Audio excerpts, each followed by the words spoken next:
Болотбек агай, саламатсызбы? Биринчи өзүңүз жөнүндө тааныштырып, аны ушул өнөрдү качантан баштап аркалап баштадыңыз, ушул туурасында айтып өтпөйсүзбү? Саламатсыздарбы? Мен Рысалиев Рысбек Туктагазиевич, Талас районундагы Талбулак айылында чоңойгом. Ошол жерде иштеп 38 жыл. Анан бул жакка келдим. Бул пиаланын чыгуу тарыхы эми бул узагыраак да.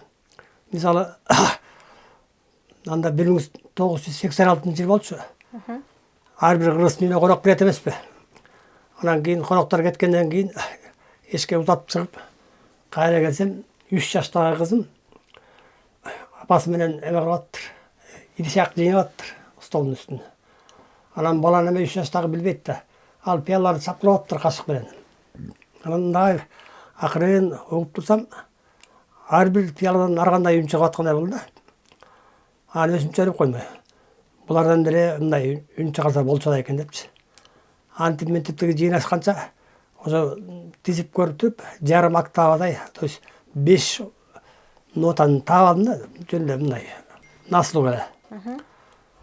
Анан калгандары табылбай койду.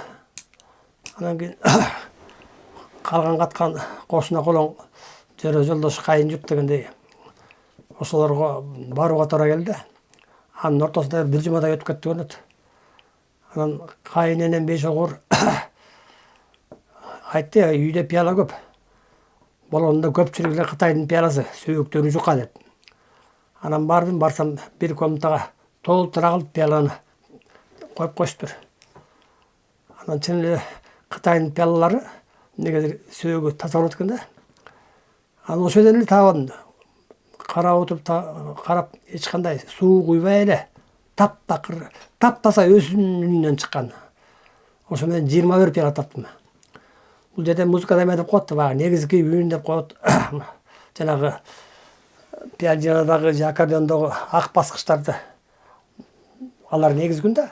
Эми бул жагындагы кара баскычтар алар жардамчүндөр. То есть аларды музыкада хроматизм дейт, же болбосо диатоникалык тондор деп коет да.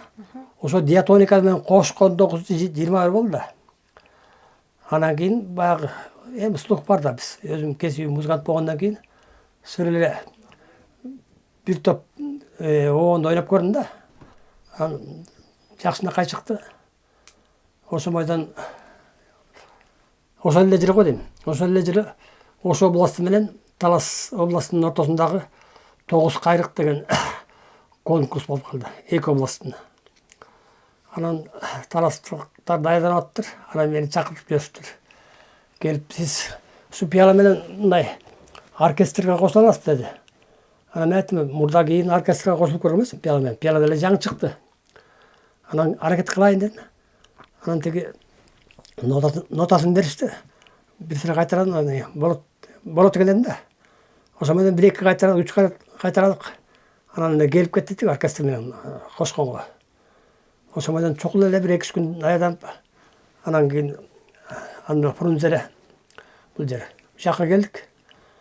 Анан баягы мен катышкан оркестрдин эмеси номери, то есть номинация ошого келгенде биздикин баарын тең 5ке баалады да. 11 калыстар отуруптур, киши эме жюринин составы. Анан баары бүттү. Бүткөндөн кийин ошондо эсирдин эл артисти белгилүү дирижер Асанкан Жумакматов чыгып сүйлөдү да. Мен көп жерди кыдырдым деди. Көп жерди кыдырып, көп нерсени көрдүм. Бирок эмнегедир биздин кымыз ичкен кыргыздын пиалаларынан мындай чыкканды көрбөпмүн деди да. Көрсө бу деле болот турбай деди. Айланайын балам, сага ийгилик деп батасын берип, анан рахматын айтты. Ошо бойдон убакыттар өттү. Убакыттар өтөндөн кийин келдик. Анан анча-мынча жанагы белгилүү адамдардын юбилейлерине чакырып атты. Биздин айылда бир Искендер Осмонкулов деген герой бар эле. Соцструда. Ошонун 80 жылдыгы болуп калып, ага ойноо бердим. Анан ыргесе ушуларга чыгып жүрдүм. Ошо менен 3-4 жыл өткөндөн кийин эле баягы биз көп баалабайбыз да, буюмдун өзүн көп баалабайбыз. Ошо 21 пиаланы жыйып койсок дагы болбой эле чекесинен бала чака алат экен, сынат экен же жаракка кетет экен. Ошондон баягылар жоголду да, кысасычы. Анан кийин менин бир окуучум бар да, өзү аябай мындай изилектүү жигит. Аты Мусабек уулу Бак деген. Ошол айтып калды: агай, сиз мурда чыгарыпсыз пиаладан добушчу. Анан банкадан чыгарыпсыз. Анан жанагы эле кадимки бутылкалардан чыгарыпсыз. Ошолорду кандайдыр бир деңгээлде жайылтсак болбойбу деди, мындай. Кайра жаңырта аласызбы деди. Анан мен айттым: муну аракет кылса болот дедим да. Эми табыш үчүн ошончо пиаланы кичине убакыт керек. Деп анан кийин үйдөн келип карасам 3-4 эле пиала бар экен. Мынау кызыл эстердин убагындагы пиалалар да. Ошолор калыптыр. Мына экөө, анан мына экөө калыптыр да. Болду ошол. Калгандары жок. Анан кийин 17си жок ушунда. Анан караштырып, кошуналардан сурап, бияктан сурап, айтор ишип толтурдум 13 пиалага. Анан толгондон кийин кайра көрдүм. Айткандай, бул мурдагы пиалалар, алар таптаса болчу да, суу куюлбаган. Анан бир тойдонбу же юбилейден билбейм, айтор мааракеден 1-2 пиала таппай койдум дагы. Анан акырын суу куюп көрдүм да. Сууду улам көп куйган сайын үндүн, добуштун эмеси низкий болот экен да. То есть төмөндөйт экен да. Мисалы, мунагы эле үндөн мунагы суу куюп койгон азырчы. Эгерде суусун төгүп салсаңыз, мисалы ичке чыгат да.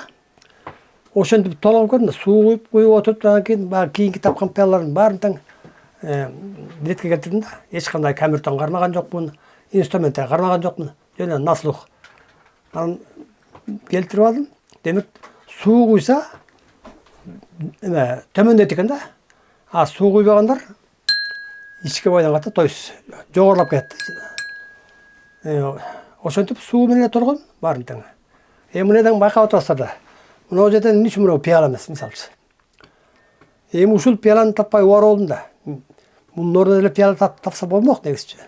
Анан убакыт чукулдап, анан кийин ушуну эле көрөйүнчү деп карасам, ушунун үйүнө сары ылайык экен, жакын экен да. Анан бир аз суу койдум, көрүнүп атат беди. Анан кийин ошого толоп койдум да. Бул экинчи октаванын мииси деп койдум ошо. То есть муну отурса да. Экөө окшош чыгып атпайбы? Демек, будами. Ошентип отуруп, баягы келтирип алдым.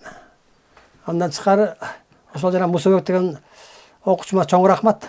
Алты менен ушул мунагу жыгачтарына чейин, палочкаларына чейин жасап берди. Бул башка жыгачтар тиги турат дейди. Ал келип мунагу стол жапкычтарынан бери ошол алып келип берди да. Аябай мындай чоң рахматымды айта элем. Андан тышкары адам кийин Талас областык жазуучулар союзунун төрагасы Эрмек Үмөтов деген бар. Областык газетанын башкы редактору Козубек Иманкулов дегендер, жооптуу катчысы Суранчы Дүйшенбаев дегендер, алар угуп алып туруп, анан кийин атайын барып көрүштү, текшерип көрүштү да, кандай болот экен депчи. Анан кийин алар дагы ыраазычылыгын беришти. Бул эми мындай айтканда орустар сенсация болот турбайбы дегендей кылышты да. Анан кийин ушул жака чакырышты. Бул жактан жанагы Мусабек уулу Бак деген иши кылып сүйлөшүп атар чакырышты. Анан келдим, келип бир мурда күнү эмеге КТРКнын Замана деген студиясына чакырып, ал жерден ойноп бердим бир аз. Ал жерде убакыт тар экен. Мынчалык деңгээлде айта алган жокмун да ал жерден. Мен келгенден кийин тиги жээн неберем мен да көрүнчү деп айтат, анан кийин ал да үйрөнүп алды, 1-2 оонду. Көрсө баардык нерсени мындай үйрөтсө болот экен да. А мен чыгынып булардан бир эме деле кылган жокмун. эгерде чыгынса, ушул пиаларды тапканга чыгынса, эң биринчи. Тапканга чыгынып, толгоонго чыгынса, ушундан бир 2-3 жерге пиала коюп туруп, алардан деле бир кичинекей бир ансамбль түзсө болот да.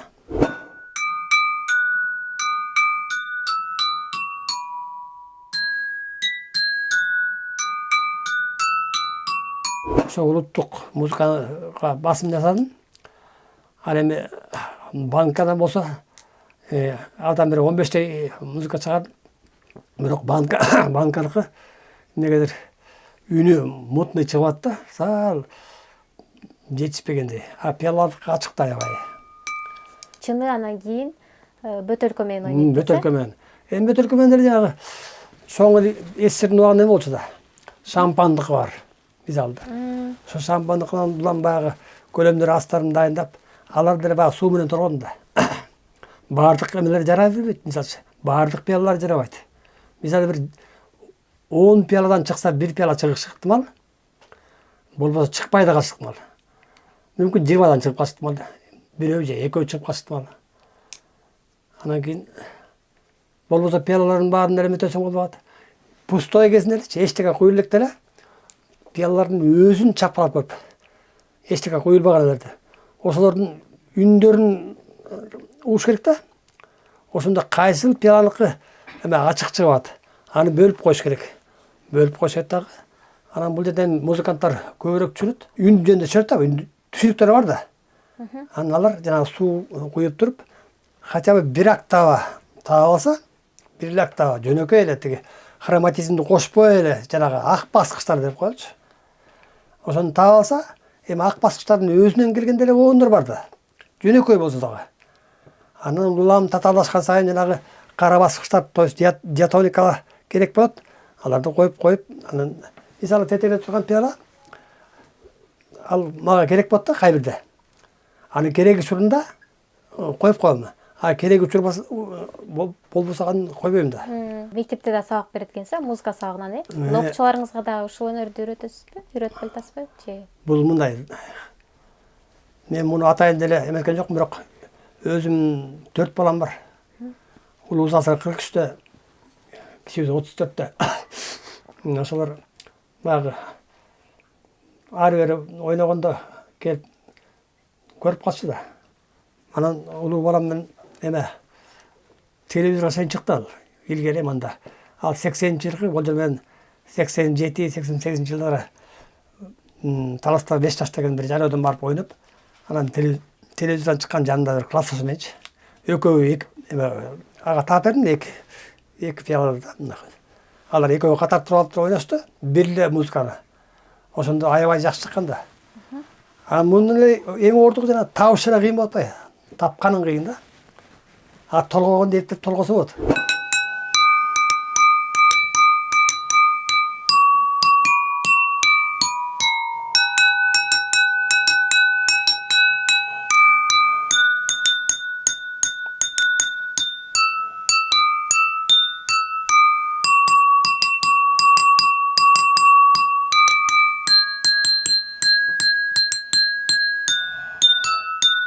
Беди мисалы азыр инструмент жок мисалчы. Мына бүгүн толгон, муну жөнүндө наслук эметтим да. Наслук баягы образованный музыкант болгондон кийин билесиз да. Мен өзүм аскерден келгенден кийин окудум. 6 жылгыча окудум. Анан Оштогу анда педагогикалык институт деп койчу. Ошонун музыкалык факультетине тапшырдым 78-жылы. Аны 82-жылы бүттүм. Анан Чаткал районунда 2 жыл эме болуп иштедим. Райондук маданият үйүнүнүн директору. Институтка калтырган. Анан 2 бала болуп бүттүм, осуну окуп жүрүп. Ага калганга баягы детсад жана башка кыйындыктар чыгып болбаган. Эме иштебей калдым. Мен институту красный дипломмен бүттүм. Ошо арта калтырабыз дегенде, жеке шартага туура келбей койду. Анан Чаткалга кеттим. Аяктан 84-жылы келдим дагы. Анан келип эле ошол айылдагы эле Муратбек Туйтунов атындагы Бакай таш орто мектебине кирдим. ошомойдун ошол жерде 38 жыл иштедим. Ортодо баягы завуч болдум, профсоюз комитетин башкардым. Ошентип жүрдүк. Анан кийин райондук Талас шаарынын, Талас районунун мектептеринин чакыруусу менен пенсияга чыккандан кийин барып 2 жыл иштедим ал жерде. Ошондо да аракет кылып көрдүм да окуучуларга. Ал дагы Манас күмбөзү жайгашкан айылда Таш арык дегенде балдарга үйрөттүм да. Алар бирок мындай андан ары жөндөшүп алдар келбей кой окшойт. Сынып калдык, окшойбу айтар билбейм. Рахмат жанагы Таластагы Эрмек Үмөтовго, Козубек Иманкуловго, Суранчы Дүйшөнбаевке, анан өзгөчө менин өзүмдүн окуучум Мусабек уулу Бакка аябай чоң рахматымды айтам. Азыр ушу сиз окуткан шакирттериңизди да чертип жүрөбү сиз сыяктуу? Бул жерде иштейт бирөөсү. Ал айтып калат, ой, агай мен эле таап кой дедим. Ошону толуктай алам десе, чертип жүрчү мурда. Ошондо ал эмес мен өзүм жакын карабадым да. Ортодон 36 жыл өтүп кетти андан бери. Негизи сиз жалпысынан 40тан ашык музыкага күбө келтирипсиз, э? Ушулардан эле да. Учурдун өзүнчө азыркы тил менен айтканда хити болот да. Мисалы, биздин бала кездеги эмелер, кыргыз музыкалары, кыргыз Вонур деп коелу, мейли. Алар моундай тиги мурдагы, то есть 40-жылдардан кийинки чыккан музыкаларга жакыныраак да.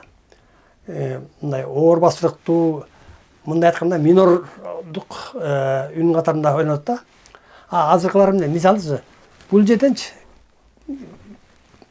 жерден мисалы сенин көзүң ла деп ойнай албайсың бул жерде. Ал бойло баягы мүнөзү башка да. Ошондой маанидә. Бул жерден жана кызыл өрүктүү мисалы да. Же мен жырыкчы сен чабан деген окшогондор бул жерден батып кетет дагы. Именно менин курагыма, менин кабыл алуума жакшы да.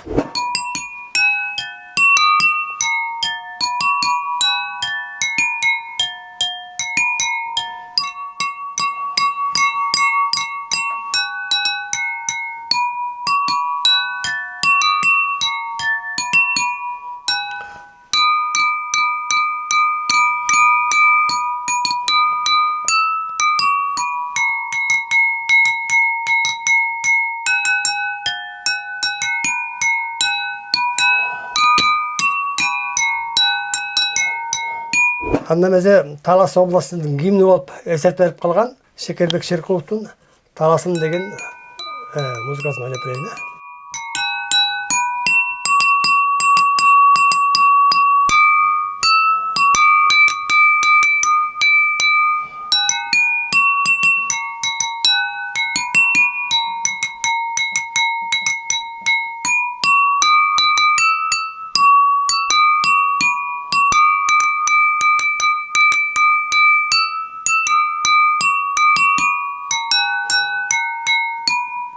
Мен 38 жыл мектепте иштеп, көп нерсени байкадым да. Бул музыка сабагын жана билими жок эле музыкаларды балдар берет да, кыздар. Алар баягы аккордеондон 1-2 он берет дегендей, комустан 1-2 он берет, анан болду. Ошо менен запас түгөнөт. 45 мүнөт мугалим деген тынбай сабак өтүп да, бардык эрежеси менен. Анан кийин андай болбогондон кийин эмне кылат? Теги физикага да берип коет, математикага да берип коет, жетпеген сабактардын ордун толтуруш үчүн. Же физкультурага берип коет, же сүрөткө берип коет, ушундай да. Эптеп баягы акча алыш керек да. Мындай айткандачы. Негизи ар бир сабактын өзүнүн кесиптик өзгөчөлүгү болот. Аны мындай жогорку деңгээлде бериш керек да. Анан ошентип ойлодум, анан айттым, мынагу мисалы бизде 37 мектеп бар болсо, ошонун бир ашып кетели 4-5-өүндө гана билимдүүлөр бар да. Калгандары өтөбөт да. Ошондуктан мен атайын ошол музыкалык сабаты жок мугалимдер үчүн атайын методикалык китеп жазып чыктым. Бул мына быйыл 10 жыл болду. 10 жылдан бери жасап антип анан кийин басмага даярдап койгомун. Эми ушуну буюрса чыгарабыз деген ой бар. Бул жерде эмне? Ошол музыкалык сабаты жок мугалим сабак берип атып эле, өзү дагы кичике деле да. Ар бир темачы. ошону түшүндүрүп атып өзү дагы жарым жок дегенде жарым музыкалык сабаттуу болуп калышы ыктымал да. Толук эле айтсак болот. Мына бул жерде бүт ошол бир класска жылына 34 саат болот. Ошондо 7-класска класска сайын баардык сабактардын пландары бар, бүт эмелери бар да, эрежелери. Кантип өтүш керек, кандай кылыш керек, токтолуп калган жерде кандай кылыш керек. Бул жерде практикалык сабактар бар. Эч убакта музыкалык эмеде мисалы бүтүн нотаны эч качан эч ким же жарымдык нотаны эч качан эч ким акчага баалабайт да. А мен бул жерден мугалимдердин дагы окуучулардын дагы тез үйрөнүш үчүн мисалы бүтүн нотаны 40 сомго, жарымдык нотаны 20 сомго, ушинтип баягы жарымдан кете бергем да. 8-дик нотаны 5 сомго мисалчы. А эгерде окуучуларга мындай акча аралаштыргандай кылып туруп түшүндүрсөң, алар бат үйрөнөт да. Себеби замандын талабы ушул азыр учурдагы талапчы.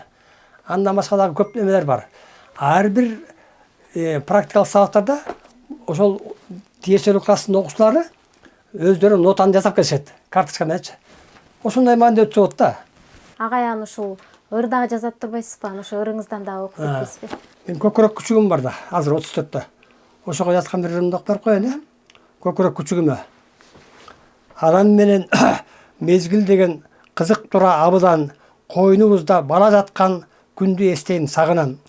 Түндө шешеп булгап койсо, ысып калчу ылдый жак.